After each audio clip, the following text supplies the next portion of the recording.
And we're going to start with some of the easy questions. First of all, today is June 14th, 2018, and we are at the Iowa Gold Star Military Museum.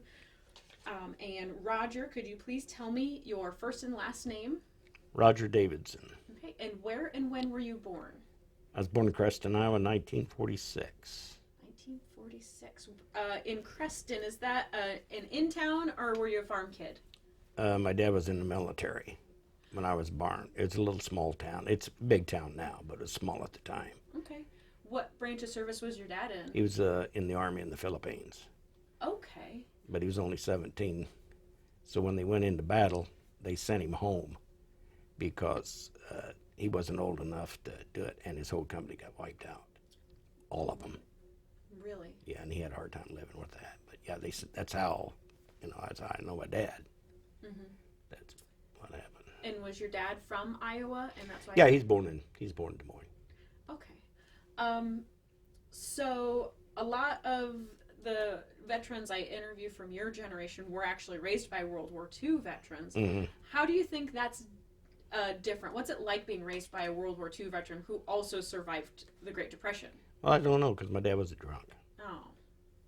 I think he lived with that, Mm-hmm. his whole life, from surviving over there, and where the rest of them didn't. And I think he just couldn't deal with it. Isn't there a word for that?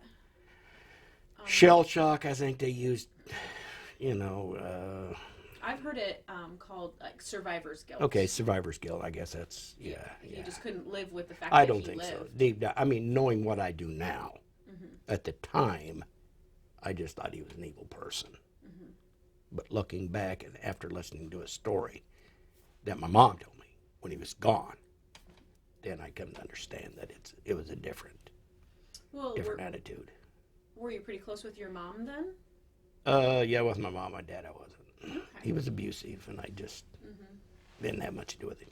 And it's unfortunate that that's what it had come to. Yeah, that's what it came to. Yes. We didn't have the kind of services that back then that we have Right. now. Right.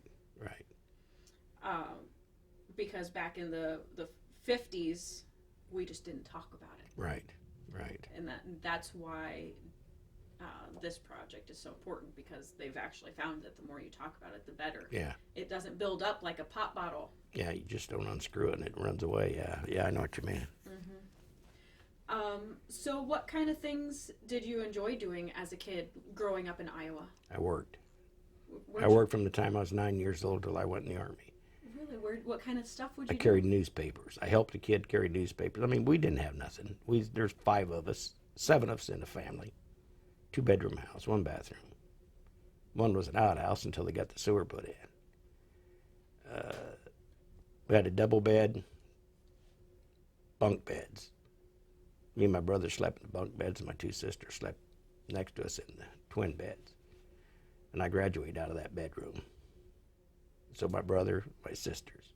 And out of all the times we were in there, I never saw, we respected each other's privacy. Never saw them naked, nothing.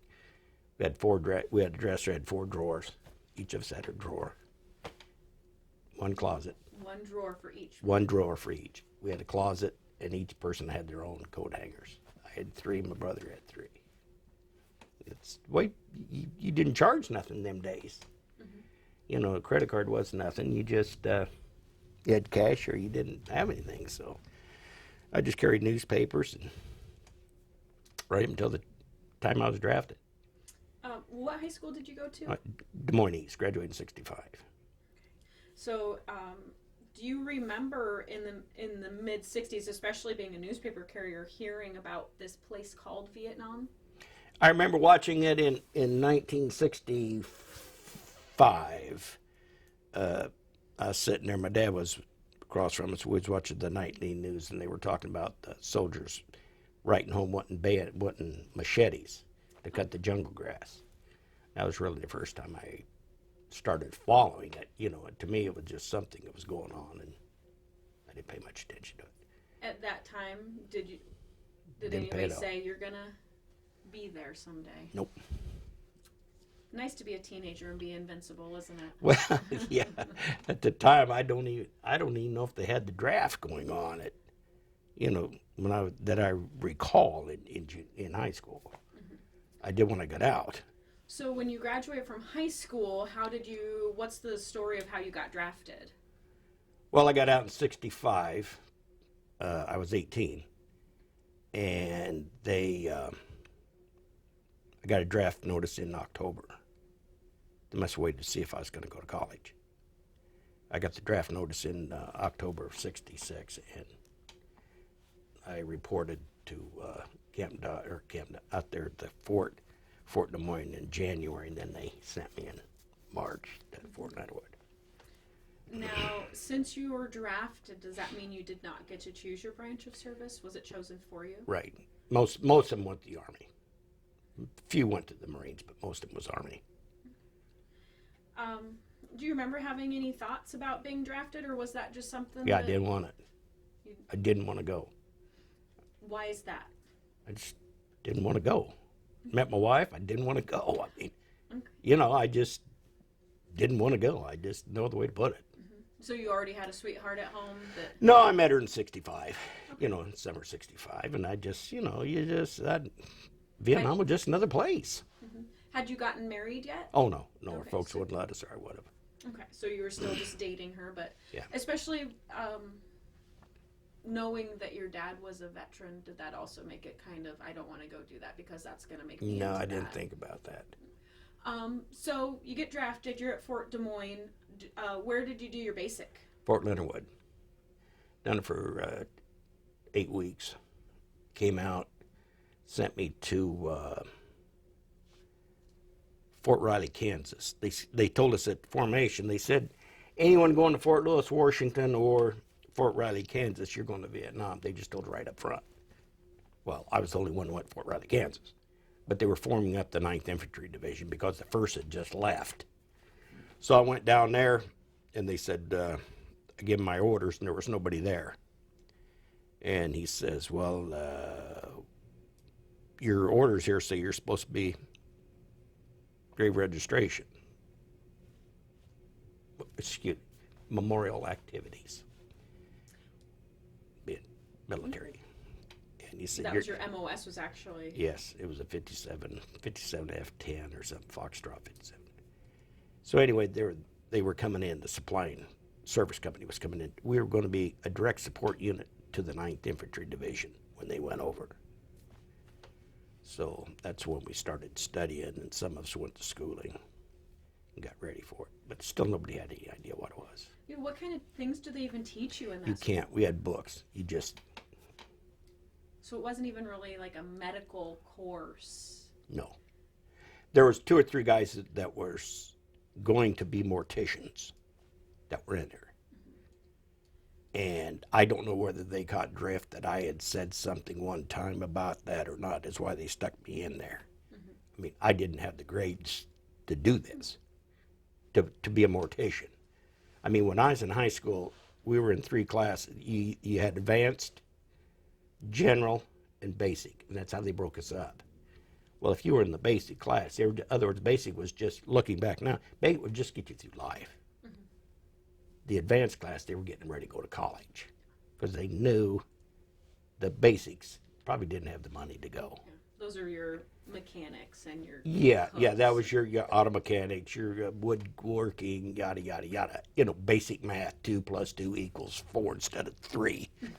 But then you had the algebra people, your valedictorians that, they went on. But yeah, we were separated. And right? you took some testing when you got in, right? ASVAB?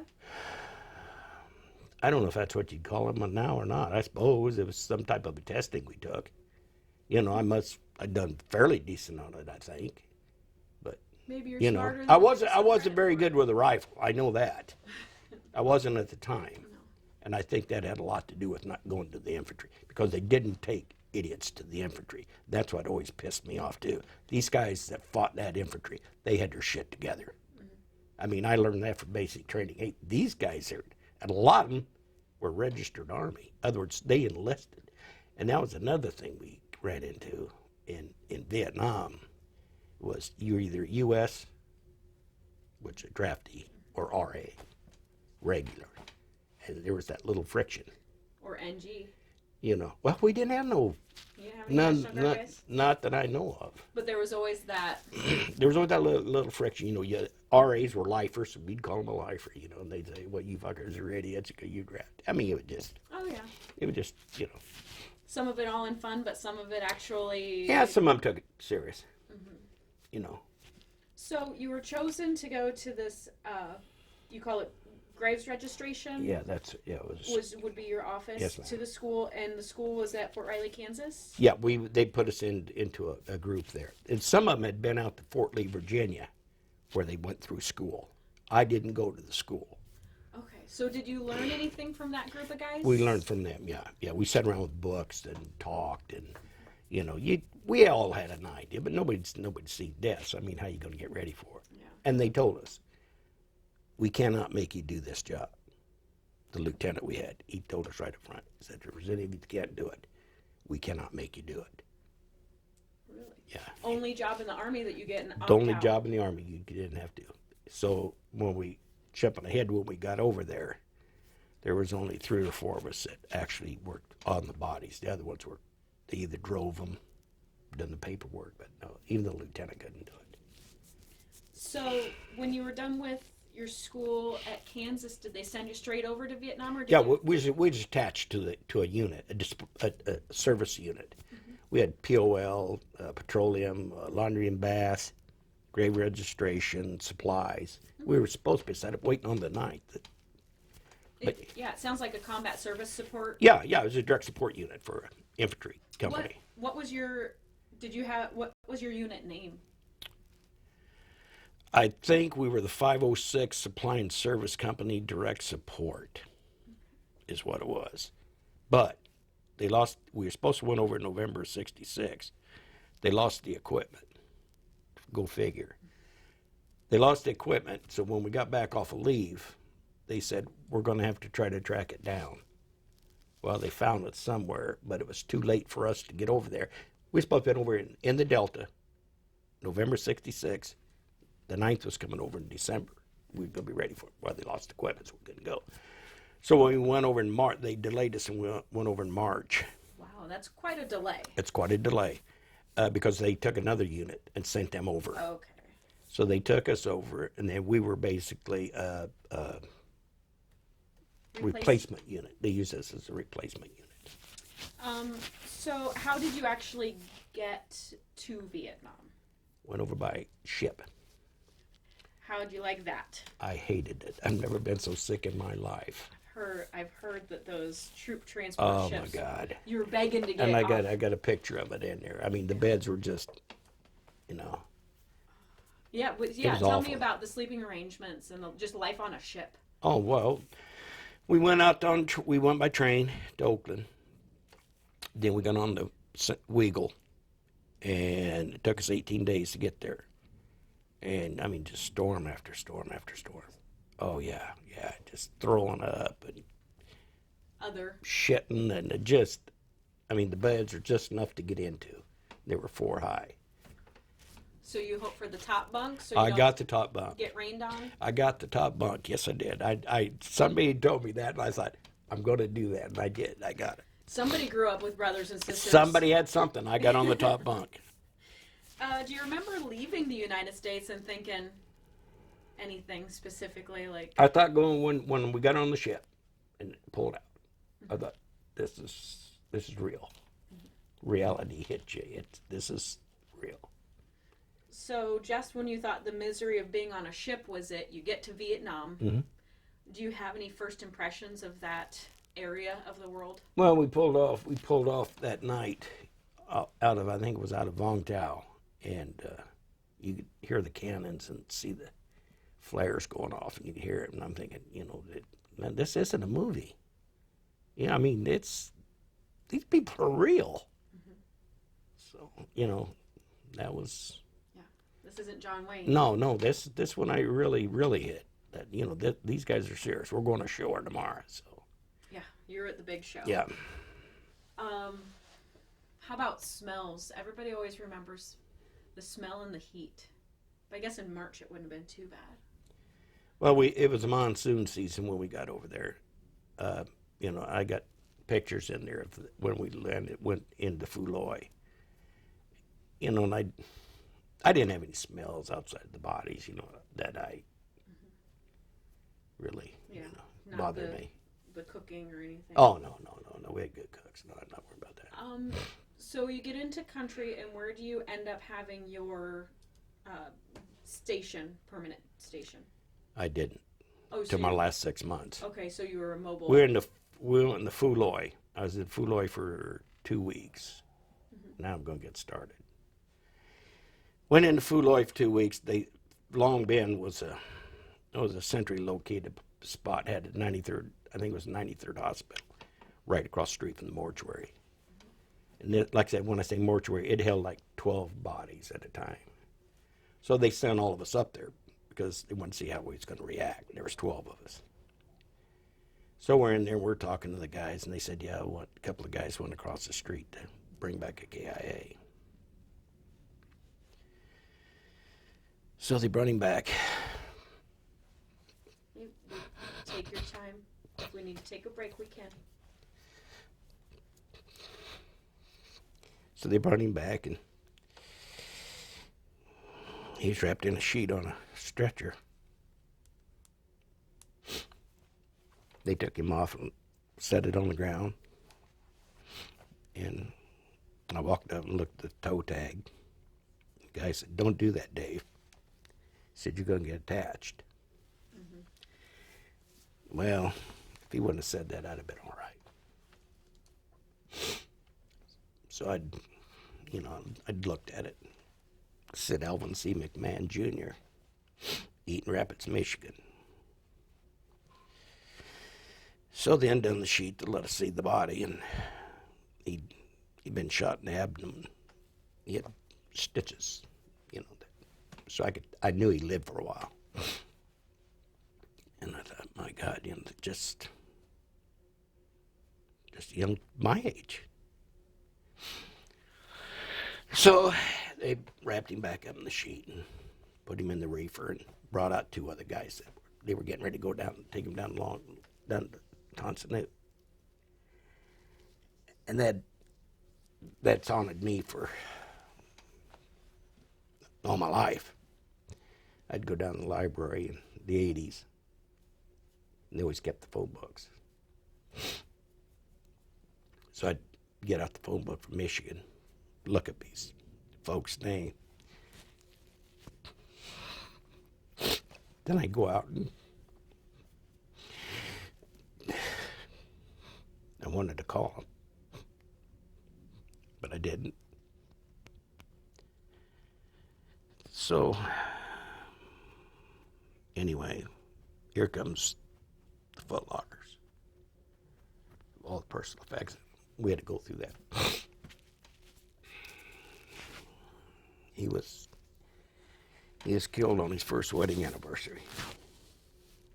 His wife was pregnant.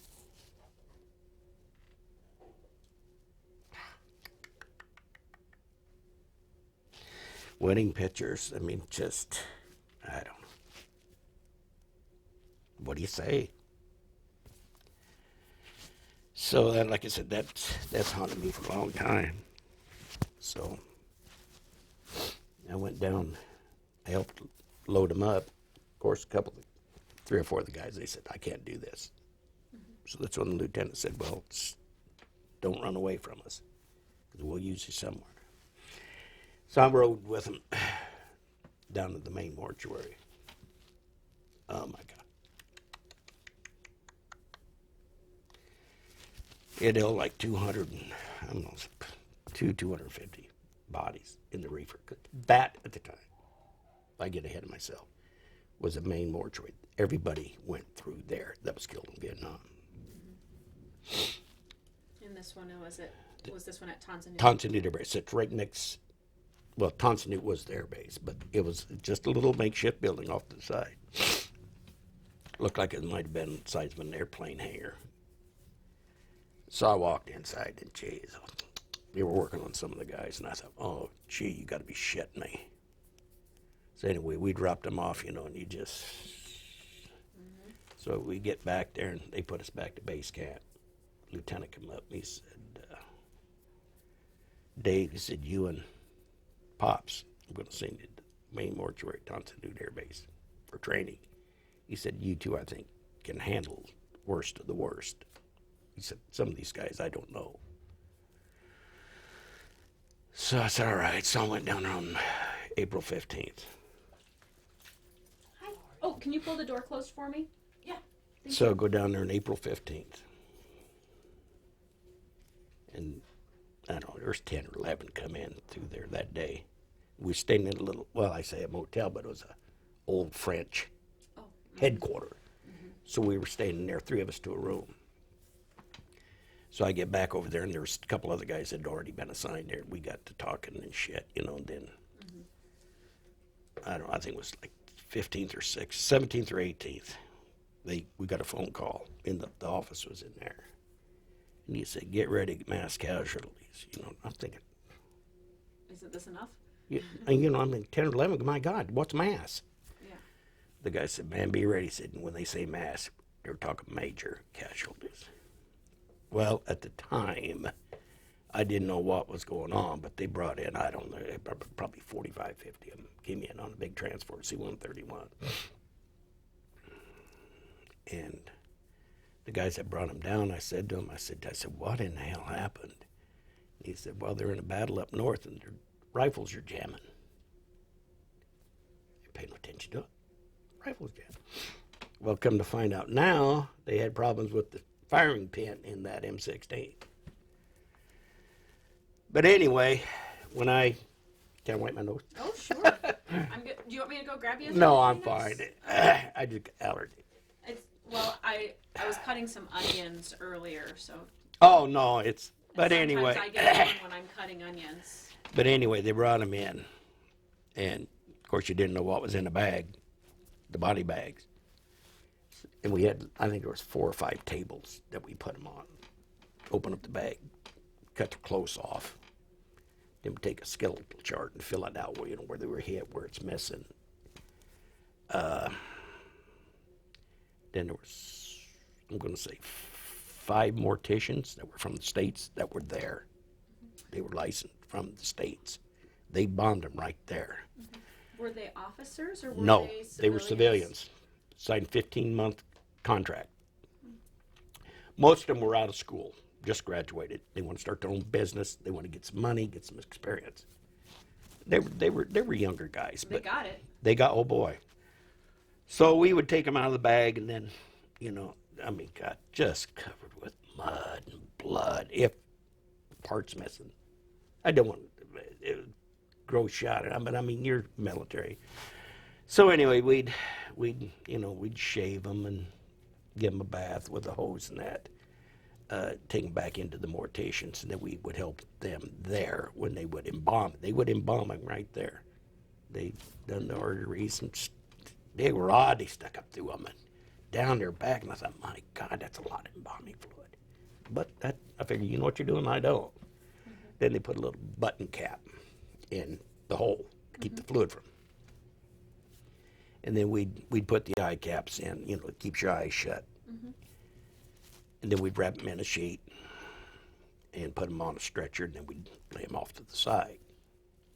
Then the next morning we come in, we had all of them waiting on us that we'd worked on all day. Well, when we come through they had a big plastic thing, looked like an airplane hangar. And we go through there, they had big bottles of Vicks. We just dip it. And because the embalming fluid was just so strong, burn your eyes and your nose. So we come in and we'd set up an assembly line, and we'd take them and check the toe tags again, and we'd wrap them in a brand new clean sheet, put them in a big plastic bag, tied to shut, pull the air out, tied to shut. So if the bombing fluid leaked, it wouldn't leak through the transfer case. And then we'd put them in a transfer case, the aluminum ones you see on TV. And then we put 9 of them to a pallet. Then we just flag drape the top 3. Because I mean, nobody knew what was going on, you know. And then we'd take a forklift and put them up on the flatbed and take them right through the gates at the airport, put them on a transfer C-131, fly them back to the States. Now, is there a specific ceremony, a military ceremony that's done with the flag draping or anything? Not at the time. Okay. I mean, you didn't have time. Mm-hmm. I mean, we're talking, at that time, that was a lot, 60 to 70 to come through there. But for the 2 weeks I was there for training, we done 440. 2 weeks. Mm-hmm. So. But each one is done with care. Oh yeah. The whole main thing of it was to be viewed. Mm-hmm. That was the main thing, was, if possible, make them to be viewed at home. Whether they were gone from here down, they wanted them viewed. Mm-hmm. Some, of course, you couldn't, but that was our main goal. Okay. Then we'd send them back. If you lived on the east side of the Mississippi, you went to Dover. If you lived on the west side, you went to Travis. That's how we'd load them on the planes. The plane went directly. Then they'd be dressed, depending on, the Army handled everything. Mm-hmm. But they'd be dressed in their uniform if they were, whether it was viewable, and then they'd be escorted back to the hometown like you were talking about. Someone would be assigned to them. What uniform? The same uniform they came in, Yes. or was there some 5 uniforms? They'd done it all in Oakland or in Dover. Okay. They just went wrapped in the sheet, in the bag, went to their, then they would hand, they had volunteers that would come in and dress them. Okay. So just a generic. Yeah, it would be, if it was a Marine, they'd have the jacket. Army, they'd have the jacket. What below, I don't know, I'm sure. Okay. So when you were done with your 2 weeks at Tanzanite, where'd you go? I went back to Long Bend to help them there because, the war was starting to pick up then. So I went back there, but every day I went down to, help take the remains down to Tanzanite. I had to help out. So I done that for, I don't know, 2 or 3 months. But it got to a point, I just got burnt out, and I said, I don't want to do this no more. I said, I'm done. I said, what's there to look forward to? I said, you go down, you work 15, 16 hours a day. You come back, you get something to eat, you go to bed, and you wake up and think, how many more? It was like a simply line. Mm-hmm. So he said, Lieutenant said, Frank, he said, I think you're getting burnt out. I said, no, sir, I've been burnt out. He said, I'm going to promote you to E5 and send you up to Black Horse Base Camp, which I was talking to that guy out there. He was the same place. He said, I'm going to send you up to Black Horse. They need a sergeant on rotation. I'm going to let you run that search and recovery team. I'm like, well, I don't know. But I didn't argue. I said, okay, I got 6 months ago, I'll do it. So I get up there, and we'd get a call that there was a battle out at such and such, missing, say 8, 9 guys. So there was only 4 of us, so I had to take 2 or 3 of the guys with me. We'd have to go out and bring them back. They'd find him. We'd have to go in and drag him back out. And I thought, what's worse? Finding them laying around and just, it's just an awful, awful job. That's all I could say. That's what, yeah, thanks, LT. Oh, yeah. I'm going to give you a break. Yeah, but it's...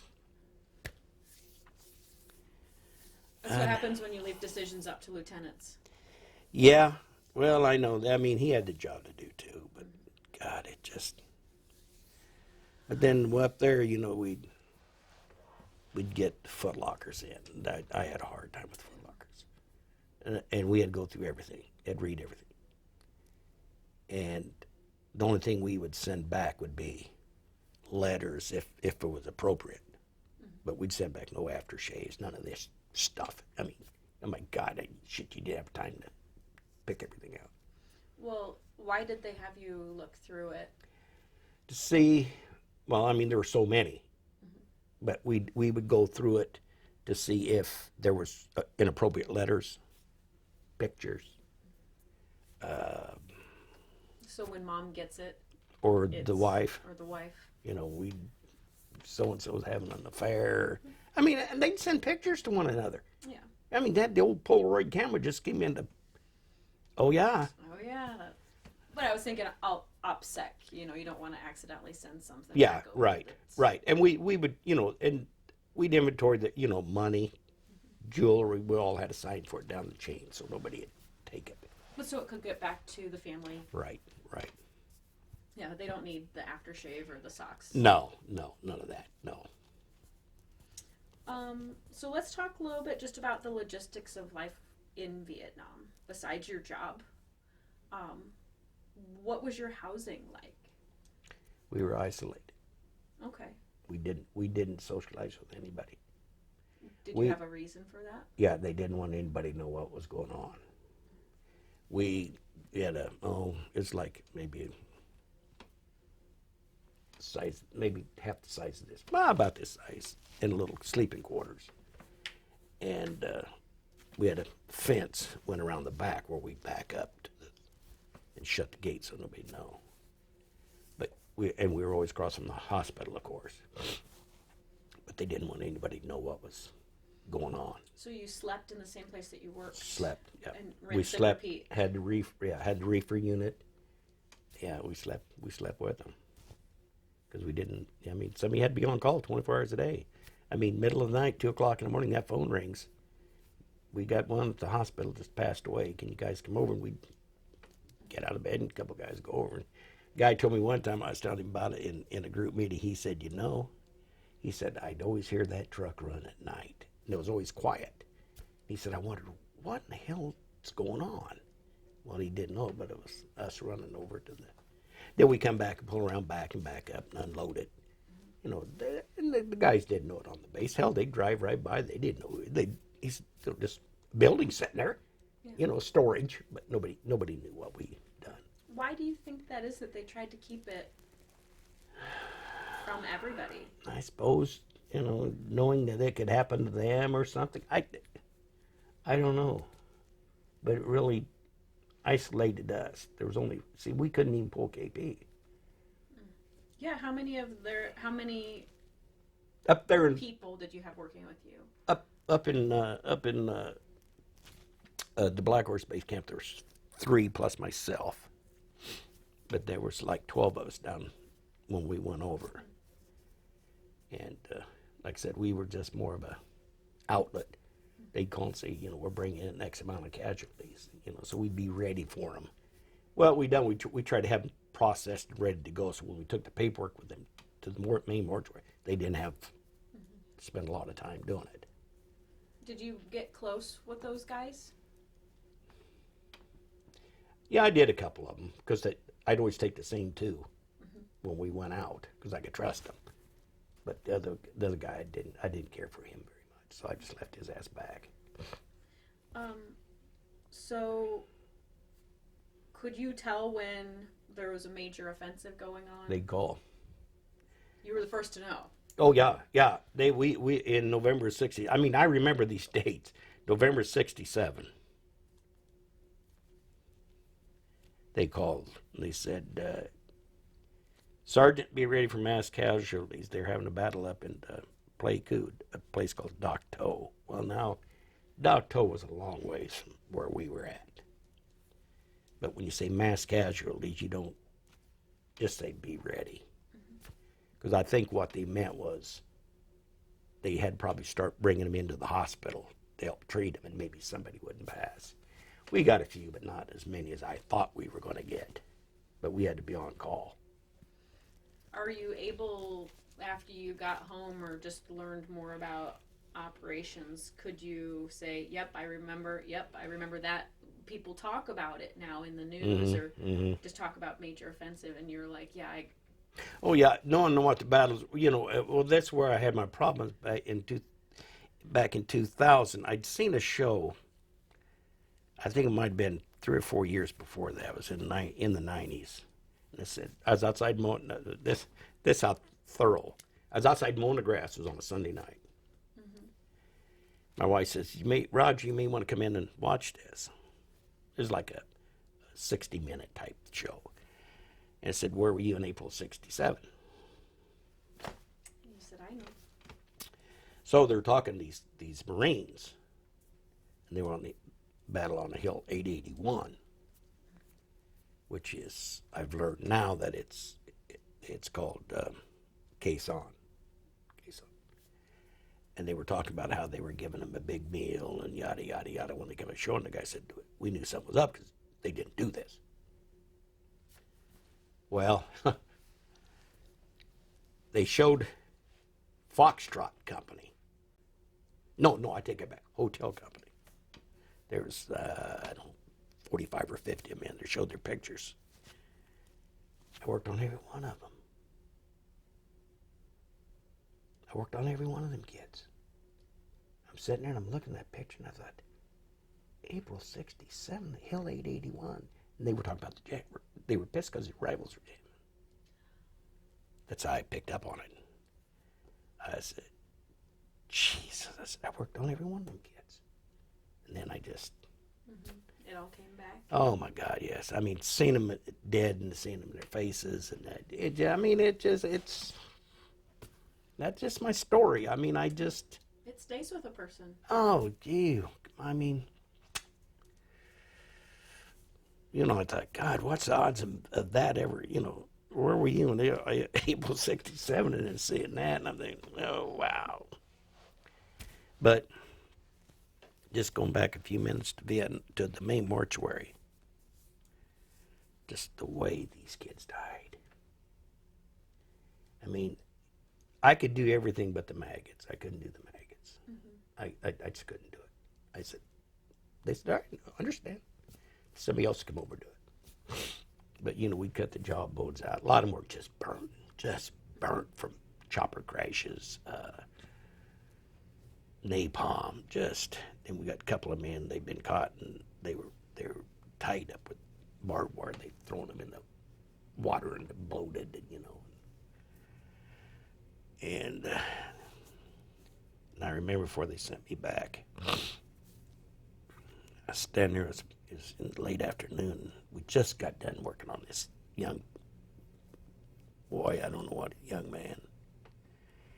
And the sergeant, one of the guys came out of the office and he said, don't put him away. He said his dad's coming over to take him home.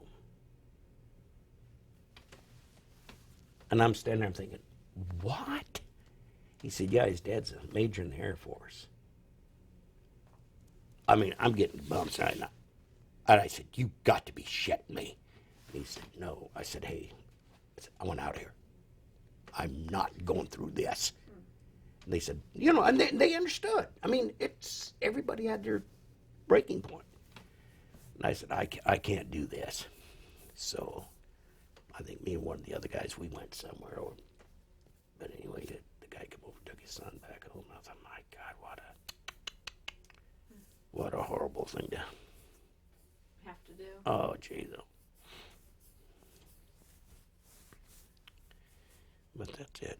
Do you ever think in hindsight about the good deeds you did for the families? Oh, yeah. That's all I really think keeps me sane. Because, I mean, it's like telling you, I mean, we did our best to be viewed. I mean, they weren't sent home in a body bag. That to me is so disrespectful. I can see it in today's, because I know they put them in bags and they put ice on them and things like that. But not in that day. They were sent home in a transfer case. They were clean. They were, pristine. Yes. They were ready to be dressed and be viewed. There was no body bag at all. They brought them in body bags, of course, but, But we never sent nobody home. There was a couple autopsies I helped with. And now I say when I helped, don't get me wrong, I wasn't in there. Yeah, you got to hold the But flashlight. yeah, that and but we had then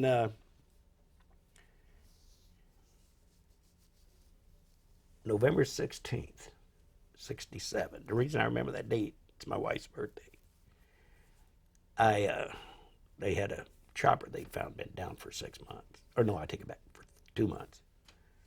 They said, we located it, and they said, I want you to take a team and go out there and bring back them bodies. Captain called me in. He said, I'm going to tell you, Dave. He said, there's 6 of them on there. He said, I don't know the condition they're in, but if you can't bring back 6 different body. You can't just bring back and say, okay, this is one body. And the anthropologist coming in. He said, you got to bring back 6. And he said, if you don't bring back, you're going to have to go back. So we got up with the cab, and they drove us out and secured the area. And we went in there and found what we could find. Do you remember about where the area was? Well, we was up at up at Black Horse. It was probably, it couldn't have been too far because we went out on a track. Usually if they're far out, they take us in on a chopper. They put us on a tank or a small ATV or whatever you call them. APC? APCs, yeah. We went out there with them on that, and they secured the area. And then we went in and started. Was it a Huey or a Black Hawk? It was a regular chopper like you got out here, the Huey. UH-1s or whatever you call them. It was down, and there wasn't much left of it. But we found enough. You didn't know who they were. We found some driver's license, IDs, but that doesn't mean nothing in the military. They want the actual bodies, but they were just fragments and bones. And you would think that'd almost be better. Yeah, well, you got brought back what you could, and we brought him back, and the anthropologist, I guess that's what you call him, he was waiting there up there at the little building we had. And he said, you got him, Sarge? And I said, well, got what we find. He said, okay. He said, I'll be 4 or 5 hours. And he started in, and he called down and told the captain, good job. He said, we got 6. So that made me feel good. Then the captain put me in for the Army Commendation Medal because of that, which I never received it or anything. But, I saw the write-up on it. I thought, hey, that's a pretty good write-up. But, of course, Tet was getting ready to go, and I'm sure everybody was just bombarded with stuff. So, were you in country during Tet? Yes. Came back about, Tet hit January 31st, and I came back, I think, March 2nd, about 35 days. Did your operational tempo increase significantly during that time? Yeah.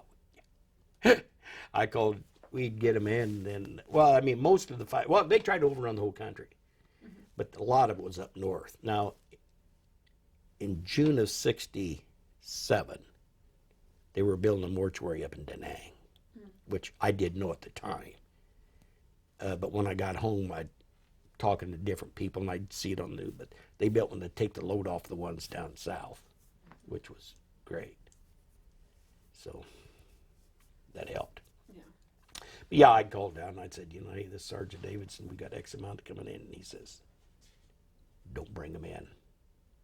He said, Sergeant, he said, we have nowhere to put them. He said, we're emptying out freezers over in the Air Force Base right now, trying to keep it. Because like I said, the main goal was try to get these kids viewable. And I knew, God, that reefer holds 250 or something, and that's full. No room to put them. And you have to preserve them. You can't just... Oh, yeah. Well, that was the main reason to fly down to the main mortuary is built in Da Nang was, by C-131 or a chopper up in Da Nang, you were like 360 miles from Tan Son Nhut. And in that heat, if you laid out there for a couple hours, you were starting to, turn. But the main goal was to get them in. And so, anyway. Do you happen to know how many remains you processed during your time? Wow. Well, I've done 440, give or take, at the main mortuary in the 2 weeks I was there. So that's just in that 2 weeks. That was my training, and that's not counting the ones back at Long Bend or thousands. Well,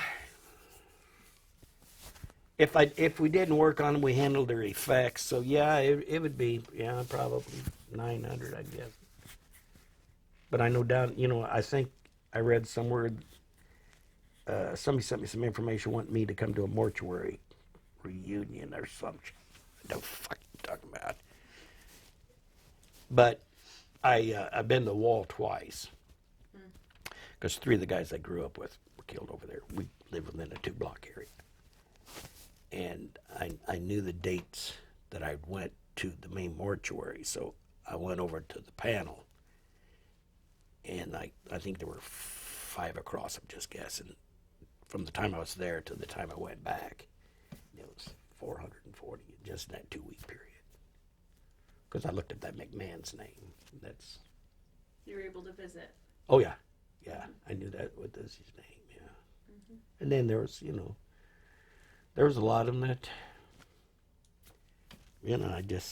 I feel like I knew them. You see their letters, and some of the guys some of the guys were very good-looking young men. I'm thinking, boy, this guy's got some hotties running around. Well, at the time you're thinking morbid. I'm not putting it together, You have to. It just,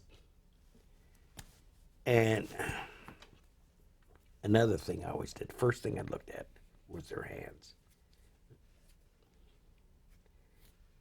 Wedding ring. That always, when I went through the hospital system there, I told them that. And the doctor says, wedding rings? I said, yeah, I said, it was just a way of, if you were single and killed, that was one way. If you married, I took it different. Because there he's got a family. In those days, you didn't know if the kid had one or not if it wasn't. Because I was in there with a lot of kids from the South that had nothing. I thought I had it rough. These kids, especially the blacks, that was a home to them. You got people calling them niggers and spraying up water hoses. And I remember watching that on TV. Then you come into the military, and they're kind of gun shy of the white people. But they learned after a while, that, hey, we're all in this together, it's. So, yeah, we had a lot of blacks that were good friends. So you're able to be kind to them and show them that. Oh, yeah, we just never, after that first get-together, it wasn't a black and white thing. It was just, we were just friends, and you sat around, and that was it. Yeah. The military can teach you a. Absolutely, yeah, military can teach you a lot. Of course, I had a lot of black friends in high school. I was one of the few. Ran on the track team, all the black kids liked me, and, we got along. And so, I really did have no hostility towards any of them. So, how about coming home? When you first came home? Well, first of all, when was it when you got to come home? Let's see, I came home, had to be around the second or third maybe of March. 67? Yeah. No, 68. So you were gone for. I was gone for a year. 1 year. Okay. Yeah, went over March 67, come back March 68. Well, I know this is like the stupidest question ever, but what was it like coming home? Besides good. Oh, we landed in, we went into Oakland, I believe it was. I remember seeing some people, protesting. They didn't bother me any. I thought, hell, I don't care what you do, But other than that, didn't bother me any. Didn't bother me, so I didn't bother them. How about seeing your girlfriend again? Giddy up. Yeah, she's still, we just done 50 years. Yeah, she's. Still as beautiful as the day. Oh, yeah, just as ordinary. But yeah, she's special. Good. A lot of I think the military families, it was harder on them than it was on the soldier. A family you didn't know when somebody knock on the door. We're over there, and you knew you're all right. The only bad thing was it took like 5 days for a letter to get there and 5 days to get back. Well, a lot happens in that cycle. I do remember we had a guy come in who was killed when I was at Black Horse. And that's, of course, I'm always asking questions, what happened? He said, they're trying to run his wife down. He was going to meet her in Hawaii tomorrow on R&R. And they were trying to run her down in San Francisco. And I thought, oh, you got to be shitting me. why did I even ask that question? But it's that kind of shit that. Mm-hmm. And then we always had to have two people identify them.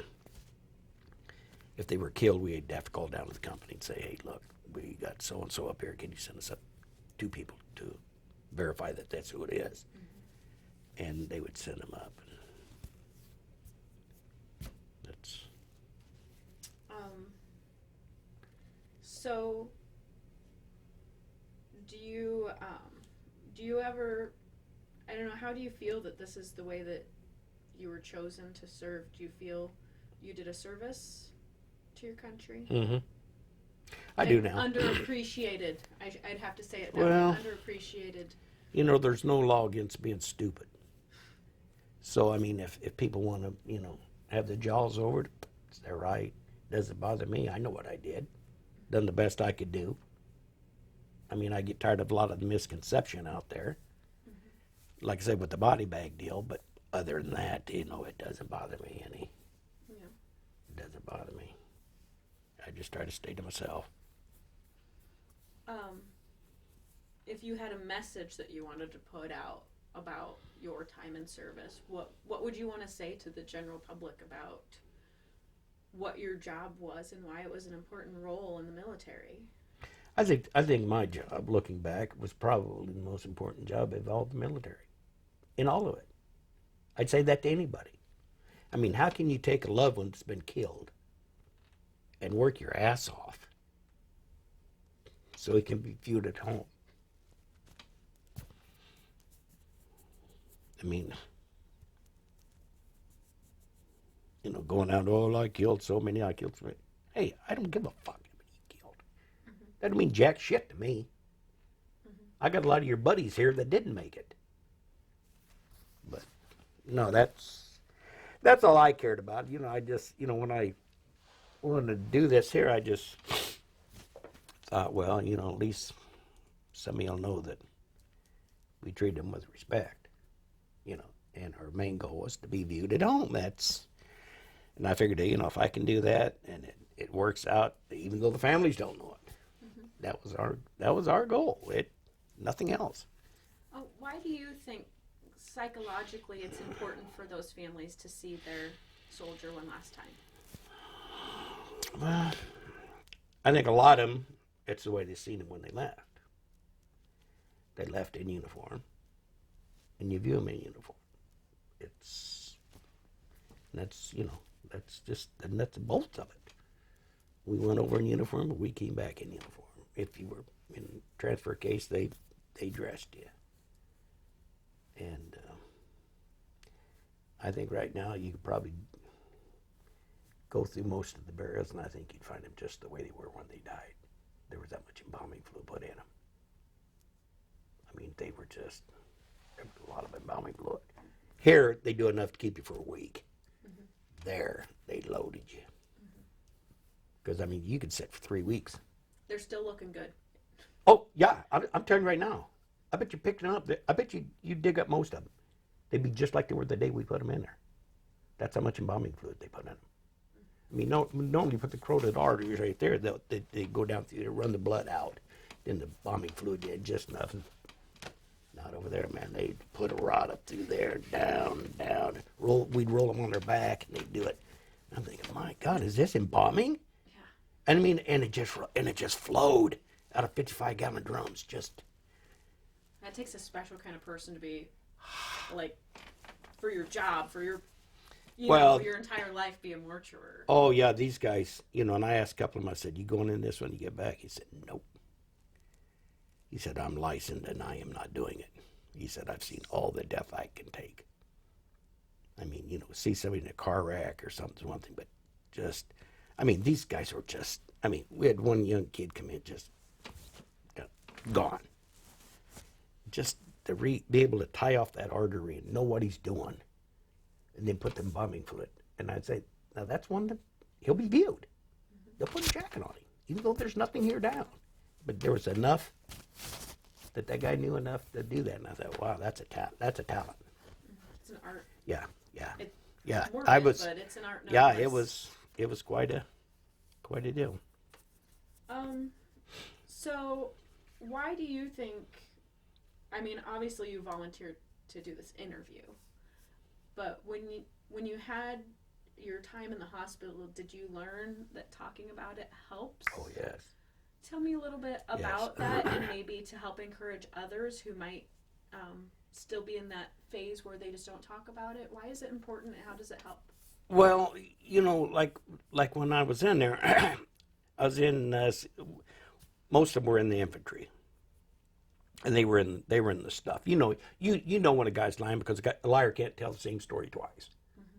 That's why they keep asking the same question in a trial, but they just word it different. And that's where one of the guys told me then. He said we put our dead on the plane. He said I didn't know where they went. He said I had no idea that job took place. And then I told them a little bit about it. Then they understood that they had to go somewhere. And that was. But anyway, talk about it. Yeah, I went to the trauma center down in Topeka, Kansas. I was down there for 3 months. And just listening to the other guys tell their story, you're not locked into thinking you're the only one. And that was my problem. I knew I was different. We were isolated over there. We couldn't even pull KP.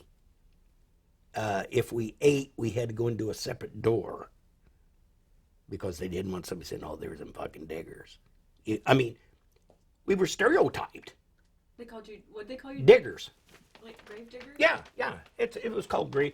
It was grave registration, but mortuary activities was the main wording on the military used. But yeah, they just call you digger. And the guys didn't want to be. Oh, there's some grave digger. And you're thinking, come on. So it's too bad you had to suffer for so many years before you realized that talking about it helps. I recommend it to anybody that can get into a trauma or just a support group to find out that you're not alone. You got problems, but somebody just might say one little sentence. You're gonna say, I can relate to that. Do you have an example of something that helps you? Yeah, this here. I've told Margot and I've told Chris. My wife knows. There ain't not many other people. But it's that body bag that haunts me. Mm-hmm. That haunts me terribly. Just being able to come in here and tell you makes me feel good. Hey, I'm serious. That's why I'm here, make you feel good. It makes me feel better because I know one more person knows what took place.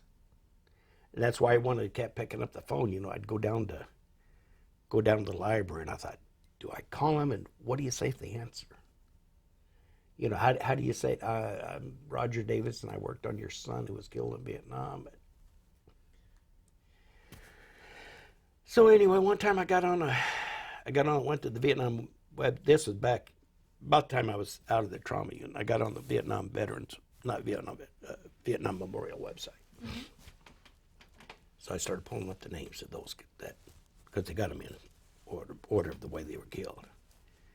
And I would send an email to the families. I said, you don't know who I am. I said, I hope this doesn't bother you, no disrespect. But I went into it and I said, I helped work on your son, brother, daughter, whoever it was. And I said, I just want you to know they were treated with respect. I got a lot of stuff back.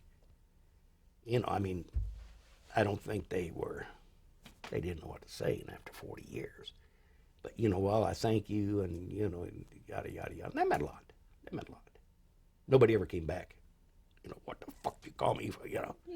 But I had a lot of brothers and sisters. I don't think I ever heard from any parents, which is understandable. I don't. Probably don't use the internet so much. Yeah, and I was kind of leery of even, trying one of them. But I figured, well, if I get to the brother or the sister, they'll tell mom or dad. I said, but yeah, I got a lot of good response from it. So that made me feel better. Well, and I think just to know that their loved one was taken care of in a respectful manner. Yeah, that's the main. That's a good way to put it. That's what this whole thing is about. It's sometimes I just feel like going to the top of a building and saying, listen, there's more to it than just fucking shooting somebody in a war. Mm-hmm. It's. There's so much more to it. Oh yeah, and a lot of people didn't know that job. Like I said, they didn't know that job existed or what took place. But I can show you this. We can go through that. We can finish up the. Oh yeah. I'm sorry. We'll just finish this up and then we'll look through that. But I think we have actually just about anything. My last question is always, if you had to relive your life again, would you serve again, if asked? Yes. And why is that? I just think it was a good lesson. I think, I'd done the best I could for what we had and helped the kids that were killed. I say kids, of course we were kids at the time. Knowing what I do now, I'd go back and do it again. I just tell them to duck, but second guess is hindsight. Yeah, I do it. I do it in a minute. And something I always think about, and this, you could put this in your little thing to think about when things get tough, is if you weren't chosen to do that, somebody else may have been, and they probably wouldn't have done as good of a job. Well, I think everybody done their own thing, but I just think, I just think of this, so many of them. It's just so young. Every time I see a high schooler, there's a kid come in last night out at the brass. I work with Margot on Wednesday night. Comes in there and he's going to be a senior. And I looked at him. I thought, put the gear on him. That's your Vietnam veteran. 17, 18 years old. I remember no, I can't. We did get no 7. I was thinking that we got a couple 17-year-olds, but I don't think so.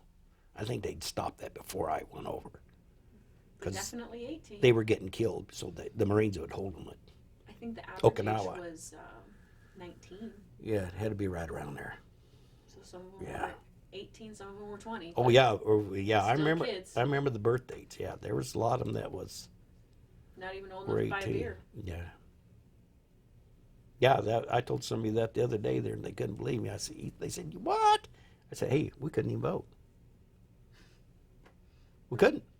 I don't think they passed the 21 voting age till like 71 or 72. I mean, you couldn't vote at 18. I'd have to look it up again, but I know I couldn't vote. I think the first time I voted was in I think I missed the 68 election, I think it was. I can't remember. Yeah, the voting age was changed. Well, now we're going to do pictures. Let me pause this just for 1 second, and